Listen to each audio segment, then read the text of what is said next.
on to all my subscribers out there, and to those who ain't subscribed, what's going on to y'all?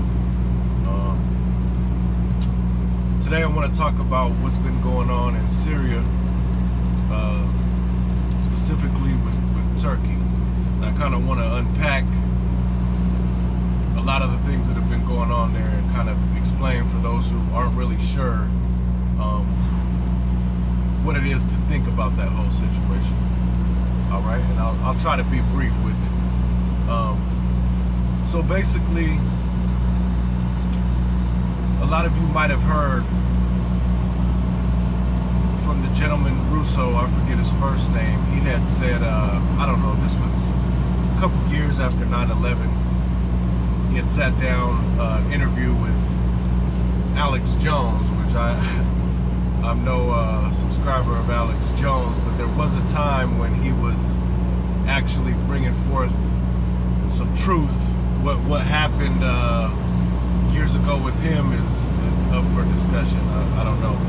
But anyway, the interview went well, and Russo, as well as another general, I forget which general it was, but they had both basically come out saying the same thing, that there was a plan put together by the powers that be in the Middle East.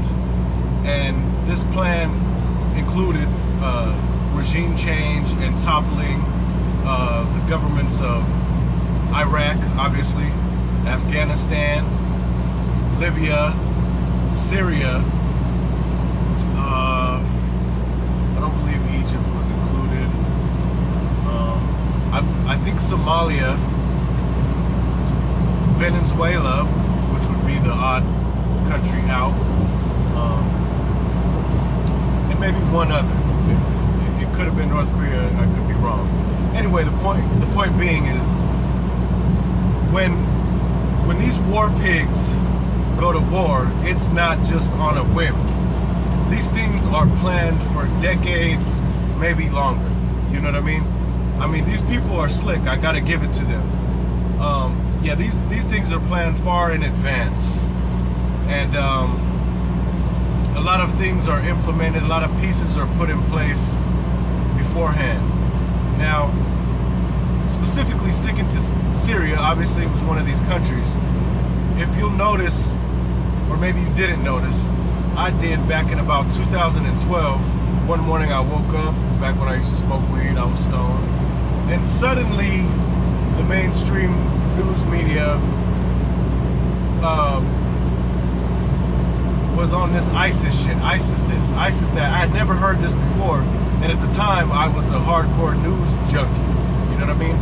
I wouldn't believe the mainstream media, but I would follow what type of propaganda that they were conveying. That way I could kind of, analyze and see what was in the background of that. But so I suddenly noted there was an explosion of this word ISIS. I imagine that if you were to do some sort of a Google Analytics search, we could pinpoint the day. But I remember the morning. I have a video out there somewhere where I mentioned it, because I knew that there was something that was going to take place after this. Now, if you don't already know, which many people who are at least well informed or critical thinkers already understand, that Al-Qaeda is a creation of the CIA, the deep state, whatever you want to call it, right? They're known by many different names, but these are CIA creations. Now, what they are is they're extremist groups who they fund. So ultimately, they are controlled mercenaries. Now, mind you, these mercenaries might have an ideological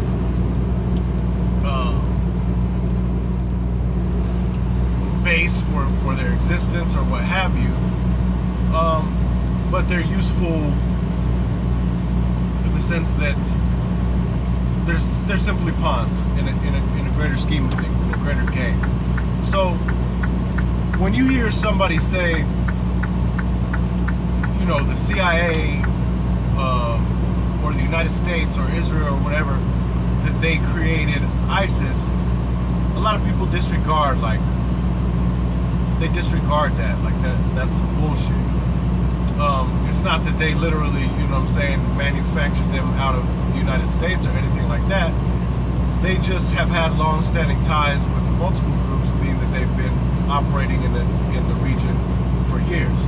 And a lot of these things are compartmentalized to where the guys on the lower level, they're never aware of where the funding comes from, or where, you know, the higher ups are collaborating with. So they've been collaborating with these fundamental groups for a long time. This is apparent when you look at the Taliban. It's a well-known fact that we were funding the Taliban against the Soviets as proxies. Most people should be familiar with what proxy forces are. Back to Syria, not to get too off subject. I just want to touch on that for those that aren't aware. Now in Syria, it's been going on for what, about 9 years. Iraq and Syria, they basically are looking to balkanize the region. You know what I mean? Obviously to exploit and steal the resources and cause chaos and have multiple sectarian groups. That way they can pick them off one by one. Makes sense from a strategic standpoint, right? Syria has been an admirable force to be reckoned with, and I'm sure that they've learned from the mistakes of what happened in Iraq, for example. So after 9 years, they've been kicking some ass, you know what I'm saying? They've been whooping Al-Qaeda. And now a lot of the things that they did, such as the propaganda with the Syrian gas, which ultimately, if you were following that was a complete hoax. Okay, that was crisis actors and the whole nine. You know what I mean? It's kind of hard to find on the internet anymore because they scrub it, but it's a total sham. It's Hollywood productions in the Middle East. And this has been proven by multiple organizations that this was a lie, you know, to perpetuate their ultimate goal. Now, basically Idlib, which you hear a lot in the news, is the last Al-Qaeda stronghold, right? And so basically all their proxy forces have gotten their ass whooped, and everything that they have done has been to no avail, right? And obviously the Russians are providing support for the Syrian army, which they'll always have a bunch of words to go along. Instead of just saying the Syrian army, they'll say the murderous Syrian regime force. You know, they use these words to play on emotions. The fact is that Syria is a sovereign country. They attacked nobody. They never did anything to the United States or Israel. They just found themselves in the crosshairs. You know what I mean? And they've been admirable in fighting off a foreign force. You know what I mean? Causing nothing but death and destruction. At least 1 million dead civilians and probably more. You know what I mean? And let's not discount people who fight for their country when it's being invaded, because if that were going on here, they would be considered freedom fighters. They would be considered patriots. So these are an equivalent of Syrian patriots. Now,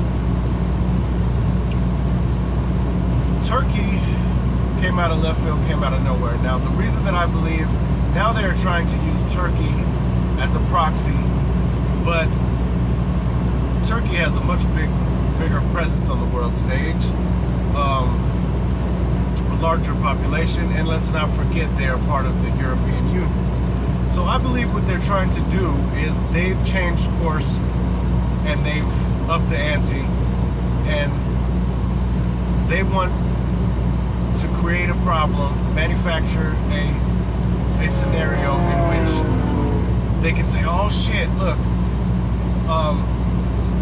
Syria is killing Turkish forces. But Turkey has no business. Turkey has no business being in Syria in the fucking first place. You know what I mean? How would we react if a foreign army was on our land? You know what I mean? It's not that hard to figure out how we would react. So they're creating a scenario where, whether it's true or not, where there's going to be Turkish forces, the Turkish army that gets killed, and then Europe is going to say, well, we don't want to do it, but we have an agreement. They're a part of NATO, you know, so we have to step in, and now we're going to be a part of the war. You got little old Turkey all by themselves fighting the world's biggest powers. They've been fighting off the U.S. because the U.S. has been providing funding, arms, training, air support.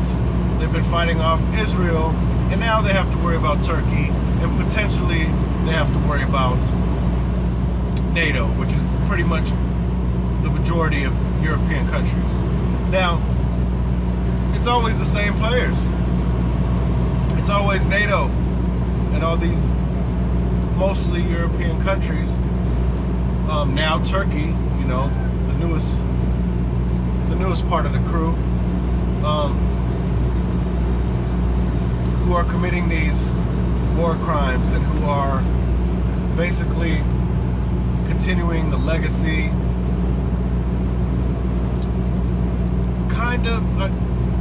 continuing the legacy of colonialism 2.0. You know what I mean? And this is what I feel is going to happen. It's because they haven't been able to beat them on the battlefield.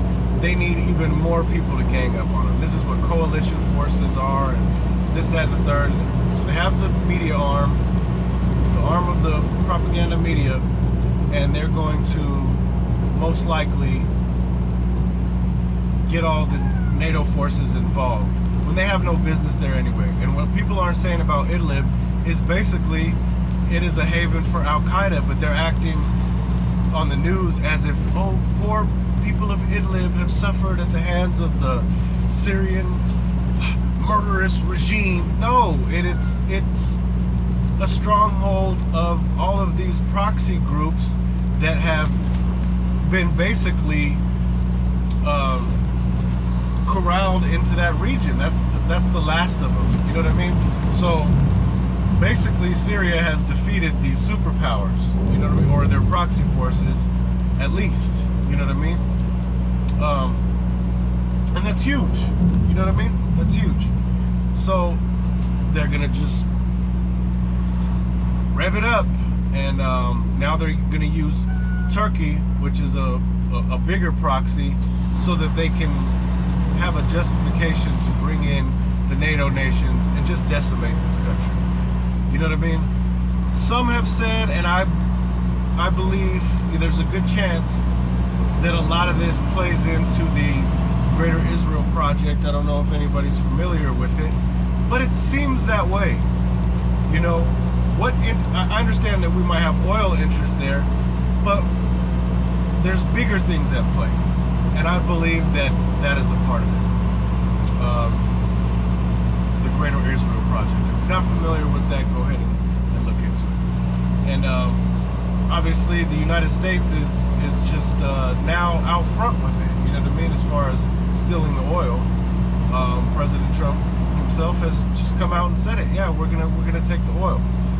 And don't believe for 1 minute that when you hear this new talk about Afghanistan, about, oh, we're gonna withdraw the troops, and you hear that piece of shit criminal Pompeo say, you know, they're putting it on the Afghanistan, like, you better behave and you better keep the peace. You're the one in their country for 18 years telling them they need to keep the peace. You're the invaders. You know what I mean? And you're telling them that you gotta, that's a sham too. That's not gonna happen. They'll have some fake incident that happens so that it'll just justify, oh, we just gotta stay because they attacked some of our forces.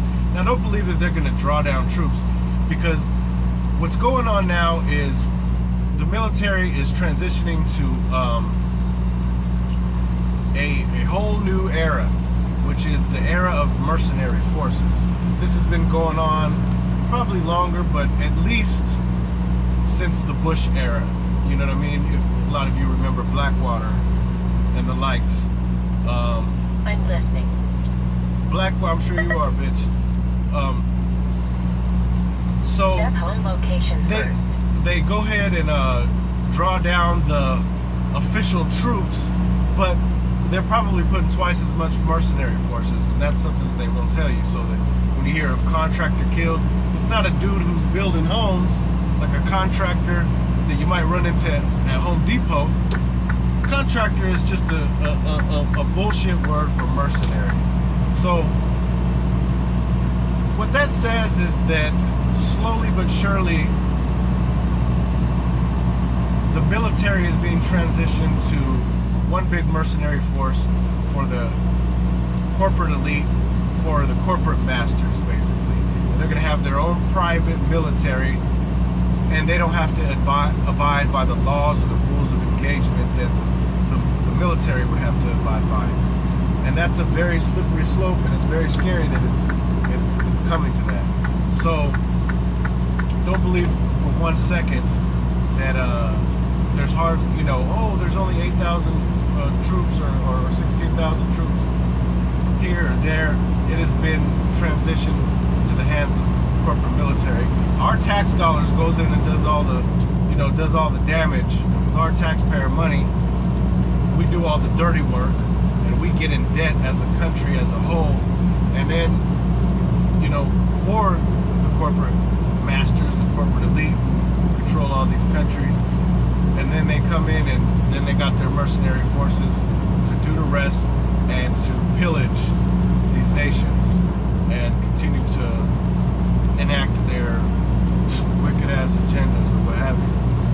But that's the main point I wanted to make, was to keep an eye on that, because I foresee that this is to draw NATO forces, pretty much practically the whole of Europe, the United States, basically all the superpowers with the exception of Russia and China, into this war with little old Syria. You know what I mean? And obviously